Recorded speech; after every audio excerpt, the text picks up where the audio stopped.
1943. As the moon slipped below the horizon, the Solomon Sea was plunged into total darkness. 6 U.S. Navy destroyers sliced through the waves, their engines muffled to avoid detection. No longer relegated to screening larger ships, for the first time in the Pacific campaign, these destroyers had been let loose on their own to show what they were really made of. On board USS Dunlap, Commander Frederick Moosbrugger boldly led the task group into Vella Gulf. Nestled between enemy-held islands, it was practically the Japanese backyard, but the opportunity was too good to pass up. Heading their way was the infamous Tokyo Express, the elusive convoy that had been stealthily supplying and reinforcing the Japanese in the southwest Pacific. Freed from sailing in the shadow of cumbersome, easily spotted cruisers, Moosbrugger could finally take full advantage of the destroyer's small size and superior agility to implement a cunning plan. He carefully maneuvered the vessels in front of the mountainous coast of Kolombangara, where enemy radar would almost certainly be unable to distinguish between ships and island. Suddenly, the tense silence was broken, for Japanese destroyers had been spotted nearby. This was the moment Moosbrugger had been waiting for. The range had dropped to just 2,000 yards. If the US ships could stay hidden just long enough, they would be able to pull off one of the most perfect naval ambushes of all. In the vast oceans of content creation, a new flagship has emerged in Video AI v3. This powerful update allows you to take your AI video creation to new horizons. Picture yourself at the helm of a media battleship rather than relying on a crew of hundreds. You have one incredibly powerful AI at your command. Nido AI v3 becomes your first mate, navigator, and entire film production team rolled into one. What sets it apart is not just editing existing footage, but generating entire productions from the ground up. With a few simple text prompts, you can launch broadcast-ready full-length videos on any topic under the sun. We tasked Nido AI v3 with creating a short video about the 10 most incredible wonders of India and their history. The results surfaced in minutes, showing why this tool is making waves in the world of AI video. If educational content isn't your thing, the tool also handles B-roll style footage, social media reels, and many other genres with ease. Crucially, unlike some other AI video tools, Nido AI v3 is not just a distant concept. It will be available in the coming weeks, so you can set sail on your voyage of creative discovery. Paid plans start at $20 a month, and a launch code, Decisive, can double your video creation minutes in the first month. When it comes to AI video, you no longer have to feel lost at sea. Let Nido AI steer your course. Exactly 1 year to the day before task, Group 312's daring foray into Vella Gulf, US Marines were beginning their mission to land on Guadalcanal, marking the start of the Allies' grueling campaign to wrest control of the Solomon Islands from Japanese forces. After several months of fierce land battles, naval engagements, and constant aerial combat, the Allies had made significant progress, pushing the Japanese off Guadalcanal and back through the island chain. However, by mid-1943, the enemy still maintained a strong presence on several islands, including Kolombangara. The Japanese were determined to reinforce and resupply their garrisons, using fast destroyer transports on nighttime runs that became known as the Tokyo Express. These resupply missions posed a serious threat to Allied operations. If successful, they would allow Japanese forces to continue resisting the Allied advance and prolong the war in the Pacific. The US Navy recognized the need to intercept and destroy these convoys to cut off Japanese garrisons and hasten their defeat. Previous attempts to engage the Tokyo Express had met with mixed results. The Battle of Vella Gulf, on July 6, 1943, saw losses on both sides, while the Battle of Kolombangara on July 13 produced a tactical victory for the Japanese. These encounters highlighted the need for a new approach to night fighting at sea. Enter Commander Frederick Moosbrugger, a naval officer with a keen tactical mind. At the head of Destroyer Division 12, Moosbrugger developed a plan to use American destroyers in a more aggressive and independent role. free from the constraints of operating alongside larger, slower cruisers. His strategy aimed to exploit the destroyer's speed, maneuverability, and powerful torpedo armament to ambush and destroy Japanese supply convoys. The stage was set for a confrontation that would test Moosbrugger's tactics and potentially change the course of the naval war in the Pacific. As July turned into August of 1943, the United States Navy began making preparations for a daring operation that would later be remembered as the Battle of Vella Gulf. At the center of this plan was Task Group 312, a force of 6 destroyers carefully chosen for the mission. These destroyers, belonging to the Gleaves and Fletcher classes, represented some of the most advanced and capable vessels the Navy possessed at the time. They were fast, maneuverable, and packed with formidable firepower. Each ship carried 5 5-inch guns for surface engagements, depth charges for anti-submarine warfare, and, perhaps most importantly, multiple torpedo tubes capable of launching the powerful Mark 15 torpedo. These ships were the sharp edge of the Navy's blade, and now they were being unleashed in an operation where speed, skill, and precision would determine success or failure. Task Group 312 was split into 2 divisions. Division A1, commanded personally by Commander Frederick Moosbrugger, was composed of USS Dunlap, USS Craven, and USS Maury. These 3 ships carried their full complement of torpedoes and were designated as the primary striking force. Division A2, under the command of Commander Roger Simpson, consisted of USS Lang, USS Stet, and USS Stat.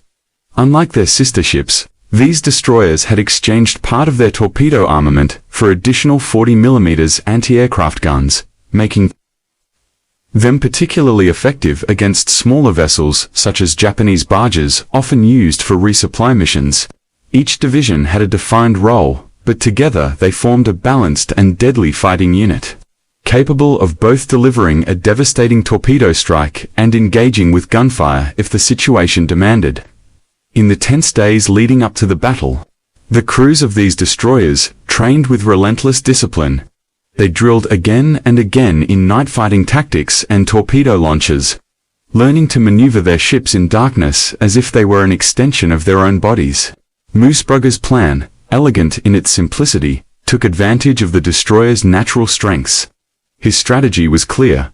If they encountered the Japanese, Division A1 would strike first, launching a surprise torpedo salvo from the safety of darkness. At the same time, Division A2 would maneuver to cross the enemy's track, positioning themselves to launch a second torpedo strike or open fire with their guns. The goal was nothing less than to catch the Japanese force in a deadly crossfire. The plan was not about complicated maneuvers or drawn-out tactics. It was about using speed, agility, and firepower in their purest form. A decisive blow that could overwhelm the enemy before they had time to react. As final preparations were completed, tension ran high across the ships. The sailors knew the Tokyo Express well, for many had already faced it in earlier battles. They knew the ferocity with which the Japanese fought under the cover of night, the speed of their ships, and the skill of their captains. Yet, despite this knowledge, or perhaps because of it, there was also a growing sense of anticipation. For the first time, American destroyers would fight independently, free from the restrictions of operating alongside larger, slower cruisers. This was their chance to prove the value of the destroyer as an offensive weapon, their chance to deliver a crushing blow to the enemy.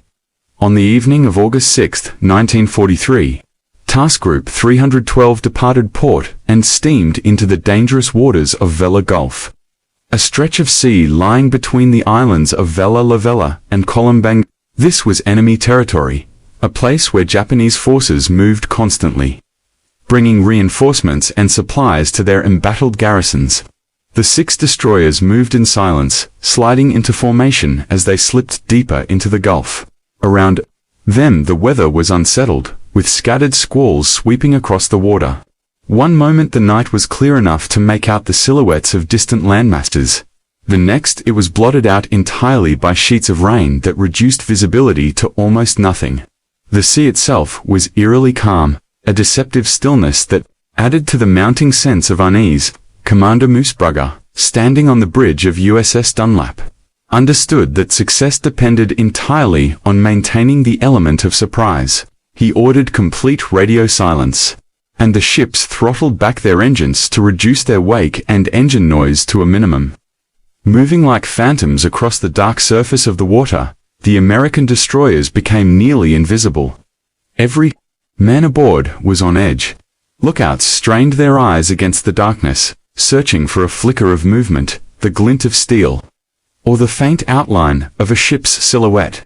Inside, radar operators leaned close to their scopes, waiting for the telltale blips that would reveal an enemy force moving somewhere out there in the gloom. The minutes dragged by with agonizing slowness. Every sailor aboard knew that with each tick of the clock, the likelihood of an encounter grew. The tension was unbearable, but it was also electric, a mix of fear and adrenaline that kept every man sharp and alert. At 11:33 p.m., the silence was broken. Dunlap's radar picked up faint contacts almost due north, at a range of 29,500 yards. Slowly, the shapes became clearer, 4 distinct targets, moving in formation. There could be no mistake. This was the Tokyo Express. Moosbrugger quickly assessed the situation. The Japanese force consisted of 4 destroyers, Hagikaze, Arashi, Kawakaze, and Shigure, steaming in tight column. They were almost certainly loaded with troops and supplies bound for the garrison on Kolombangara. The American commander realized his opportunity had arrived. Surprise was still on his side, but only if he acted without hesitation. With a series of quick, silent signals, he ordered his ships into attack formation. Division A1 moved to launch their torpedoes, while Division A2 maneuvered to cross the enemy's path, ready to strike. On board the American ships, the atmosphere became electric. Torpedo crews stood at their tubes, fingers hovering near firing controls. Gunners manned their weapons, eyes fixed into the darkness, waiting for the first glimpse of the enemy. Every heartbeat seemed louder than the engines themselves. The distance between the two forces closed rapidly, and the Americans knew that in moments the night would erupt into violence. At 11:41 p.m., Moosbrugger gave the order that would unleash the battle. The command to fire torpedoes raced through the formation. In an instant, the destroyers Dunlap, Craven, and Maury loosed a devastating salvo of 24 Mark 15 torpedoes. The weapons slipped into the water with a hiss, leaving long white trails of bubbles as they sped off into the darkness. They streaked silently toward the Japanese column, unseen and unsuspected. This opening attack marked a turning point in U.S. naval strategy. In earlier battles, American ships often opened fire with their guns, revealing their positions to soon. This time, the destroyers struck first with torpedoes, holding back their gunfire until the last possible moment. In the stillness of the night, the die had been cast, and the waters of Vella Gulf were about to erupt into chaos. As the torpedoes raced toward the enemy, Moosbrugger ordered a hard turn to starboard, moving his ships away from any potential return fire. The American destroyers slipped back into the darkness, leaving the Japanese to face the approaching destruction alone. Aboard the Japanese ships, the scene was one of confusion and growing alarm. The lead destroyer, Hagikaze, had just picked up faint radar contacts when the first torpedo struck. The explosion ripped through the ship's hull, sending shockwaves of panic through the formation. Before the Japanese captains could fully comprehend what was happening, more torpedoes found their marks. Arashi and Kawakaze were both hit multiple times, the detonations lighting up the night and sending plumes of water and debris high into the air. Within minutes, both ships were engulfed in flames as their crews fought desperately to save their sinking vessels. The fourth ship, Shigure, escaped destruction by a narrow margin when a torpedo passed through her rudder without detonating, a stroke of luck that allowed her to limp away from the carnage. As the initial torpedo attack concluded, Division A2 swung into action. Lang, Stett, and Stack turned to port to cross the Japanese formation. Their guns opened up, pouring a relentless stream of 5-inch shells into the burning and sinking enemy ships. The Japanese, caught completely by surprise and thrown into confusion, were unable to mount an effective counterattack. Some gun crews returned fire sporadically, but their shots went wide and failed to score any hits on the American destroyers. The battle, which had erupted so suddenly, was over almost as quickly as it had begun. In less than 30 minutes, 3 of the 4 Japanese destroyers had been sunk or were sinking. The American ships regrouped cautiously, wary of any additional Japanese forces that might still be in the area. They had scored a resounding victory, but the aftermath would bring its own grim revelations. At dawn on August 7, 1943. The full extent of the previous night's fighting became clear. The waters of Vella Gulf were strewn with wreckage and oil slicks, and tragically, the bodies of many Japanese sailors and soldiers lay in the sea. The American victory had been decisive. Hagikaze, Arashi, and Kawakaze had gone to the bottom of Vella Gulf, taking with them hundreds of troops and tons of supplies intended for the garrison on Kolombangara. Shigure, damaged but afloat, had managed to escape. Estimates suggest that roughly 1,500 Japanese sailors and soldiers lost their lives in the engagement. Many who survived the initial sinkings refused rescue or chose to die with their ships. In contrast, the American force emerged virtually unscathed. Not a single U.S. ship had been hit, and there were no American fatalities. It was a lopsided result that would have far-reaching consequences for the Solomon Islands campaign. The Battle of Vella Gulf, though brief, marked a turning point in the Pacific Naval War. The loss of 3 destroyers and their cargo dealt a severe blow to the Tokyo Express and to Japanese efforts to resupply their Solomon Islands garrisons. Within a week, Japanese commanders concluded that Kolombangara could not be held, accelerating the Allied advance through the island chain. The psychological impact was equally significant. Commanders long proud of their night fighting prowess now faced the reality that American forces had closed the gap. American morale soared, vindicating Moosbrugger's tactics and proving the effectiveness of destroyer-only task groups. The battle's influence extended beyond the immediate tactical victory, reshaping naval doctrine to favor more aggressive, independent use of destroyers and underscoring the value of radar for detection and fire control in modern naval warfare. The battle's legacy was preserved in the names of later U.S. ships and in naval study rooms around the world, and Moosbrugger himself was honored by the commissioning of the Spruance-class destroyer, USS. This pivotal Allied victory has long been studied as a classic example of effective night-fighting tactics and the innovative use of destroyers, inspiring future generations of naval officers and earning its place in the annals of history. The Black Vault extends its gratitude to Nido AI for sponsoring this video.